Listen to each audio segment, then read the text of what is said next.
اعوذ باللہ من الشیطان الرجیم بسم اللہ الرحمن الرحیم الحمد للہ رب العالمین والصلاة والسلام علی اشرف الانبیاء والمرسلین وآلہ الطیبین الطاہرین۔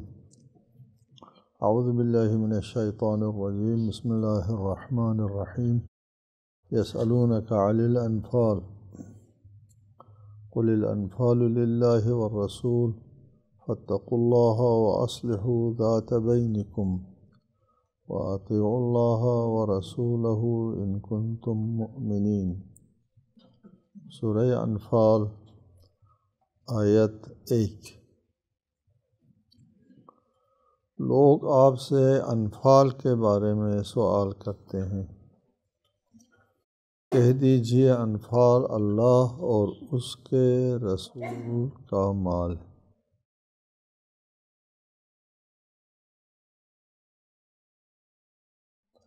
یہ آیت نازل ہوئی جنگ بدر کے موقع پر۔ اسلام کی سب سے پہلی جنگ اور تقدیر ساز جنگ۔ اس سے پہلے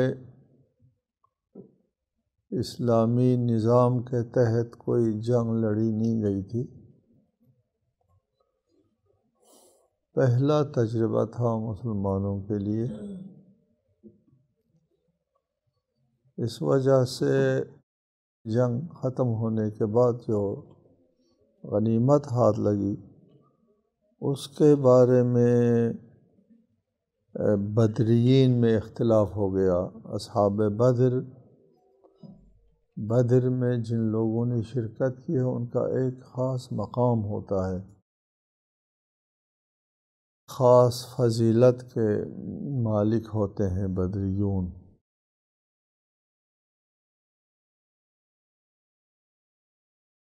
تاہم تجربہ پہلا تھا، اس وجہ سے جو غنیمت ہاتھ لگی اس کے سلسلے میں اختلاف ہو گیا۔ اختلاف اس شکل میں ہو گیا کہ جاہلی زمانے میں یہ رواج تھا کہ جو جس کو قتل کرتا اس کی تلوار، اس کا زرہ، اس کے ساتھ جو سامان ہے اس کے جسم پر، وہ اس کو صلیب کہتے ہیں، وہ اسی قتل کرنے والے کا مال ہوتا تھا۔ تو بدر کے مجاہدین کا ایک گروہ قتل میں مصروف، ایک گروہ دشمن کو بھگانے میں مصروف، ایک گروہ رسالت مآب کی حفاظت میں مصروف، لیکن جنگی غنائم ان لوگوں کے ہاتھ میں آ گئے جنہوں نے براہ راست دشمن کو قتل کیا تھا، ان کے ہاتھ میں آ گئے، اور جاہلی زمانے کے مطابق جس کے ہاتھ میں آ گئے وہی اس کا مالک ہوتا ہے۔ دوسرے لوگوں نے کہا کہ ہم نے بھی کام کیا ہے، ہم نے دشمن کو نہ بھگایا ہوتا تو یہ فتح جو ہے وہ شکست میں بدل سکتی تھی، ہم کو بھی حصہ ملنا چاہیے۔ دیگر لوگوں نے کہا ہم نے رسالت مآب کی حفاظت کی ہے، ہم کو بھی برابر کا حصہ ملنا چاہیے۔ قابض لوگوں نے کہا کہ قتل ہم نے کیا ہے، اور دستور یہ ہے کہ جس نے قتل کیا ہے اور جس نے چھینا ہے صلیب، اسلحہ یا باقی مال جس نے حاصل کیا ہے، مال اسی کا ہوتا ہے، ان کے قبضے میں آ گیا، اور وہ دونوں دوسروں کو دینے کے لیے حاضر نہیں تھے۔ لہٰذا رسالت مآب کے پاس مسئلہ آ گیا اور کہا کہ جنگی غنائم کے بارے میں کیا حکم فرماتے ہیں، ادھر تو اختلاف ہے۔ اس پر یہ آیت نازل ہوتی ہے، یسألونک عن الانفال، لوگ آپ سے اس زائد مال کے بارے میں پوچھتے ہیں۔ عجب، ہم تو صلیب کہتے تھے، چھینا ہوا مال کہتے تھے، یا غنیمت کہتے تھے، اور بھی اصطلاح عربوں کے کہ یہ لفظ آ گیا تازہ کہ زائد مال کے بارے میں، نفل کہتے ہیں زائد کو، جو واجب سے زائد نمازیں ان کو بھی نفل کہتے ہیں۔ جو زائد مال ہے اس کے بارے میں لوگ آپ سے پوچھتے ہیں۔ یہ اس تعبیر میں جواب آ گیا تقریباً سمجھنے والوں کے لیے، کہ اس کو تو سلیب نہیں کہہ رہے، اس کو چھینا ہوا مال نہیں کہہ رہے، اس کو غنیمت بھی نہیں کہہ رہے، اس کو زائد مال، فالتو مال کہہ رہے ہیں، کہ اصل میں اسلامی جنگوں کی غرض و غایت جو ہے وہ مال اور کشور کشائی تو نہیں ہوتی، وہ اعلاء کلمہ حق ہوتا ہے، اور کلمہ توحید کے سامنے آنے والے رکاوٹ کو دور کرنے کا نام جہاد ہے۔ نہ مال غنیمت لوٹنے کا نام جہاد ہے، نہ کشور کشائی کا نام جہاد ہے، راہ توحید میں آنے والے رکاوٹ کو دور کرنے کا نام جہاد ہے۔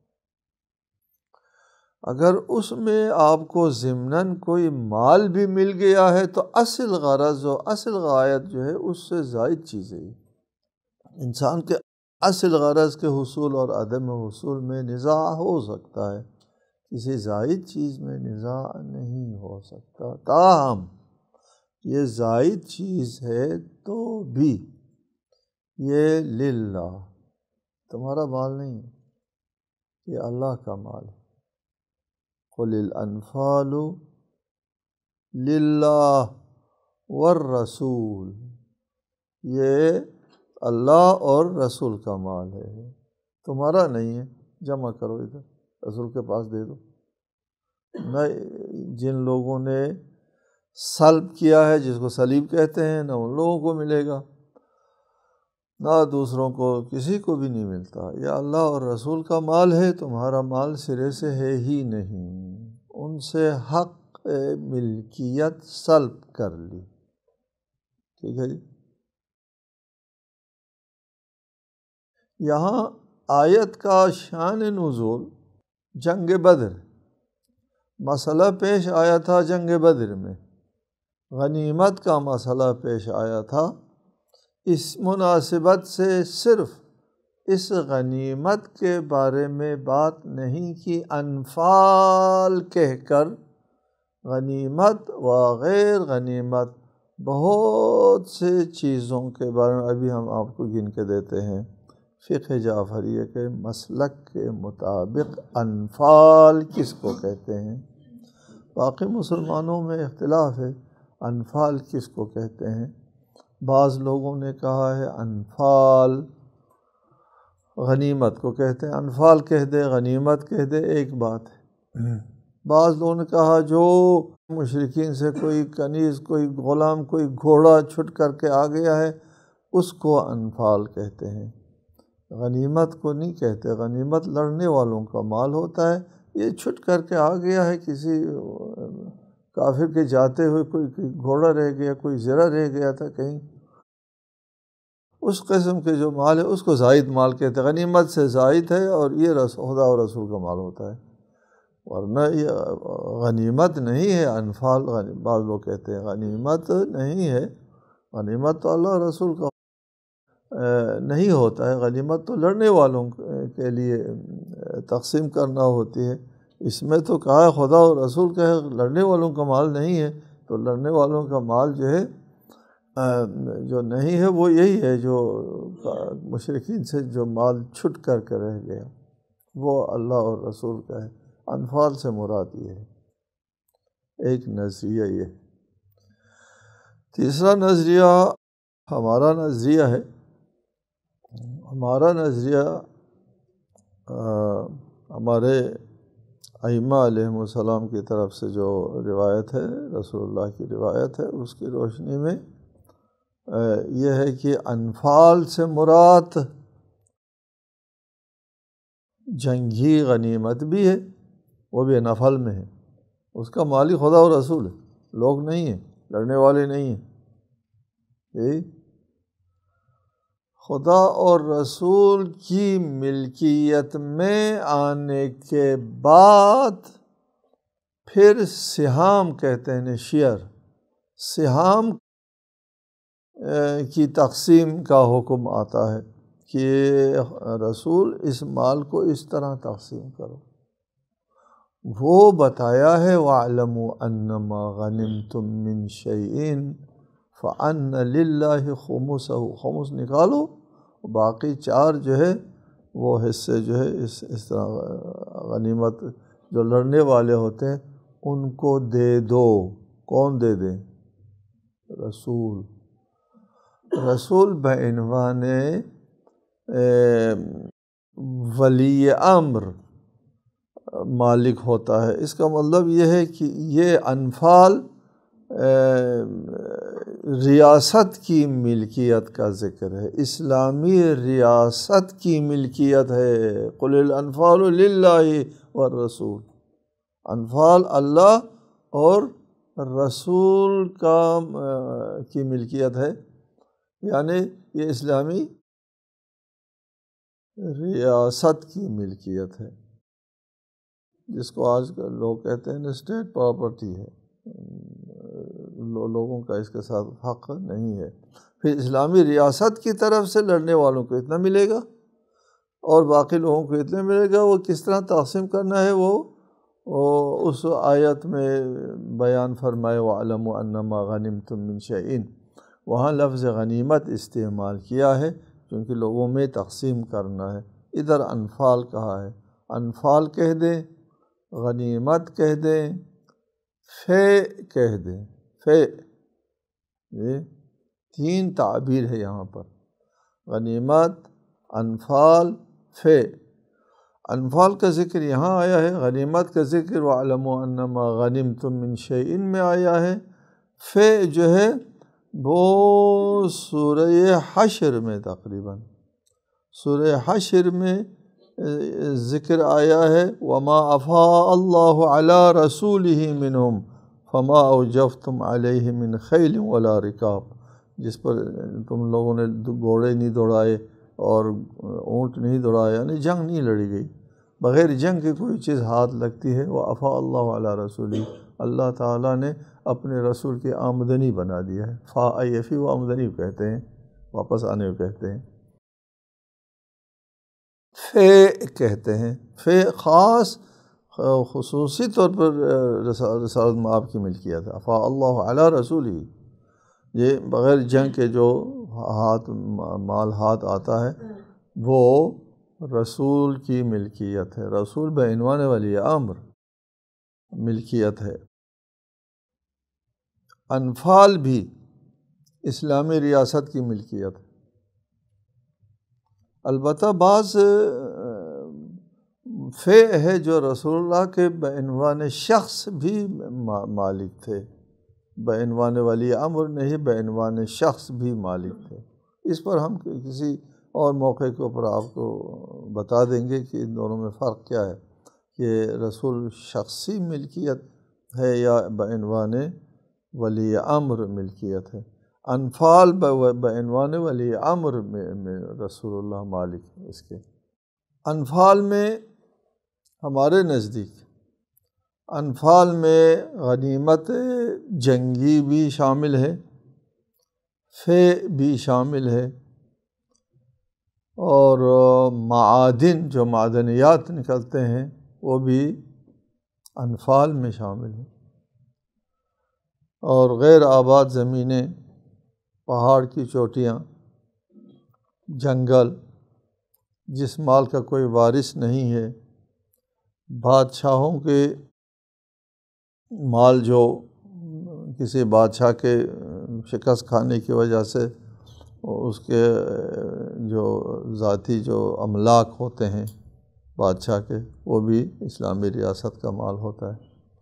پھر اسلامی ریاست کے اختیار میں ہے کہ وہ طریقہ مال و دولت کے جو اسلامی طریقہ تقسیم وَاعْلَمُوا أَنَّمَا غَنِمْتُم مِّن شَيْءٍ میں بتایا ہے، اس طرح جو ہے اس میں سے 5واں حصہ سادات اہل بیت ذوی القربہ کا حق ہے۔ البتہ اس میں بحث ہے، ہم وَاعْلَمُوا أَنَّمَا غَنِمْتُم مِّن شَيْءٍ میں تفصیلاً آپ کو بتائیں کہ وہاں تقسیم کا ذکر ہے، جہاں تقسیم کا ذکر ہے ہم بحث وہاں کے لیے چھوڑتے ہیں کہ کون سا مال اسٹیٹ کی ملکیت ہے، کون سا مال رسول کی ذاتی ملکیت تھی۔ بہرحال یہاں پر انفال سے مراد ریاست کے املاک کا ذکر ہے۔ یہ جنگی غنیمت بھی ریاستی املاک میں شامل، ریاستی املاک میں شامل ہو گیا، رسول اللہ اس کے مالک بن گئے۔ پھر اس کے بعد رسول اللہ کو حکم ہوا، یہ نہ یہ مالک ہے نہ وہ، نہ لوٹنے والے مالک ہے نہ کافر کو بھگانے والے مالک ہے، نہ رسول اللہ کی حفاظت کرنے والے مالک ہیں، تم میں سے کوئی ایک بھی مالک نہیں۔ نزاع ختم ہو گیا، جھگڑا ختم ہو گیا، یار کوئی بھی مالک نہیں، رسول اللہ مالک ہو گئے، رسول اللہ کے قبضے میں آ گئے سارے مال، اور پھر اس کے بعد تقسیم فرمایا سب میں۔ یہ اسلامی ریاست کے ملکیت میں آنے کے بعد لوگوں میں تقسیم فرمایا، اور اس سے مسئلہ حل ہو گیا۔ آگے فرمائے قل الانفال للہ والرسول فاتقوا اللہ، اللہ سے ڈرو، یعنی جھگڑا نہ کرو، وَأَصْلِحُوا ذَاتَ بَيْنِكُمْ، اپنے درمیان تعلقات مصالحانہ کرو، اصلحو، اصلاح کرو، جھگڑا نہ کرو، نزاع نہ کرو، ذات بینکم، اپنے درمیان میں، وَأَطِیعُوا اللَّهَ وَرَسُولَهُ، اللہ اور رسول کی اطاعت کرو، ان کنتم مؤمنین، اگر تم مؤمن ہو۔ بدری سے زیادہ مومن کون ہو سکتا ہے؟ سب سے بڑے ایمان کے اعلیٰ درجے کو فائز ہے وہ لوگ بدری لوگ ہیں۔ ایک مرتبہ رسالت میں آپ بدری شہداء کے فضائل بیان کر رہے تھے، کچھ اصحاب نے عرض کیا کہ ہم بھی بدری ہیں، ہمارے بھی فضائل بیان فرمائیں، تو فرمایا ما ادری ما تحدثون بعدی، وہ دوسری بات ہے، لیکن بدریون کا ایک مقام ہے، بدریون کی ایک فضیلت ہے، تو اس میں فرمایا کہ اللہ اور رسول کی اطاعت کرو۔ یہ اطاعت کا مال دنیا کے مسئلے میں رسول اللہ کی اور رسول کی اطاعت کرنا بہت دشوار ہوتا ہے، لہٰذا خصوصی طور پر ارشاد فرمایا کہ اللہ اور رسول کی اطاعت کرو، ان کنتم مؤمنین، اگر تم مؤمن ہو۔ یہ بات بہت سنگین ہے کہ اگر تم مؤمن ہو، اگر تمہارے دلوں میں ایمان ہے تو اللہ اور اس کے رسول کی اطاعت کرو۔ اسی طرح مال فے کے سلسلے میں ہے، مال فے کے سلسلے میں سورہ حشر میں جب یہ ارشاد ہوتا ہے وَمَا أَفَاءَ اللَّهُ عَلَىٰ رَسُولِهِ مِنْهُمْ فَمَا أَوْجَفْتُمْ عَلَيْهِ مِنْ خَيْلٍ وَلَا رِكَابٍ، وہ اللہ تعالیٰ نے اس کو رسول کی آمدنی بنایا ہے، پھر رسول اور آل رسول کا مال تھا، تو وہاں پر ارشاد فرمایا اس جگہ پر فے کے بارے میں ارشاد فرمایا ما آتاکم الرسول فخذوہ وما نہاکم عنہ فانتہوا، یہ وہاں بھی مال کے سلسلے میں کہ جو رسول تم کو بتائیں ان پر عمل کرو، جس سے روکے رک جاؤ، یہ مال کی جگہ پر فرمایا، یہاں بھی مال کی جگہ پر فرمایا کہ اطاعت کرو اللہ اور رسول کی اگر تم مؤمن ہو۔ لہٰذا مال کے سلسلے میں انسان کی بہت کڑی آزمائش ہوتی ہے۔ آگے انما المؤمنون الذین اذا ذکر اللہ وجلت قلوبہم وَإِذَا تُلِيَتْ عَلَيْهِمْ آيَاتُهُ زَادَتْهُمْ إِيمَانًا وَعَلَىٰ رَبِّهِمْ يَتَوَكَّلُونَ، سوائے اس کے نہیں، کلمہ حصر ہے انما، مومن صرف وہی لوگ ہیں جن کے پاس اگر اللہ کا ذکر ہوتا ہے تو ان کے دل کانپ جاتے ہیں ذکر اللہ سے۔ اس لیے ہمارے ائمہ علیہم السلام کے بارے میں آپ سنتے ہوں گے، ان کی سیرت میں آپ پڑھتے ہیں کہ جب قبلہ رو ہوتے تھے تو کانپتے تھے، رنگ بدل جاتے تھے۔ ذکر خدا اللہ تعالیٰ کو سامنے حاضر کرنے کے بعد، اللہ تعالیٰ کی عظمت کے تصور کے بعد کانپنا ایک قدرتی بات ہے۔ ہم لوگ نہیں کانپتے اس لیے کہ ہم اللہ کے بارگاہ میں کبھی حاضری نہیں دیتے۔ اللہ کی عظمت کا تصور ہم اپنے ذہن میں اتار ہی نہیں سکتے کہ کانپ جائیں، ورنہ ہم میں وہ طاقت کہاں کہ نہ کانپیں۔ ہم اتنا قوی نہیں، ہم لوگ اتنے مضبوط اعصاب کے مالک نہیں ہوتے کہ ہم نہیں کانپ۔ اور جو لوگ کانپتے تھے ان کے اعصاب مضبوط نہیں تھے، ایسا نہیں، وہ کانپتے تھے اللہ کے دربار میں جاتے ہوئے۔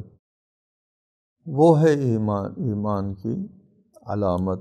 اذا ذکر اللہ وجلت قلوبہم وَإِذَا تُلِيَتْ عَلَيْهِمْ آیاتہ، اور جب اللہ تعالیٰ کی آیات کی تلاوت ہو جائے تو زادتہم ایمانا، ان کے ایمان میں اضافہ ہو جاتا ہے۔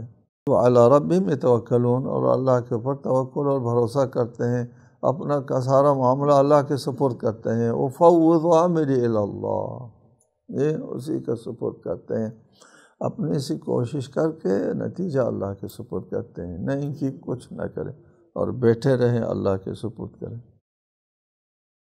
ایمان کے بارے میں ہم بعد میں بتائیں گے آپ کو۔ ایمان کلی مشقق کی طرح ہے، اس میں ضعف بھی آتا ہے، اس میں ہمارے پاس جو ایمان ہے، ہم لوگ جس قسم کے مومن ہوتے ہیں، یہ صرف عدم انکار والے لوگ ہیں، ہم مسلمان ہیں۔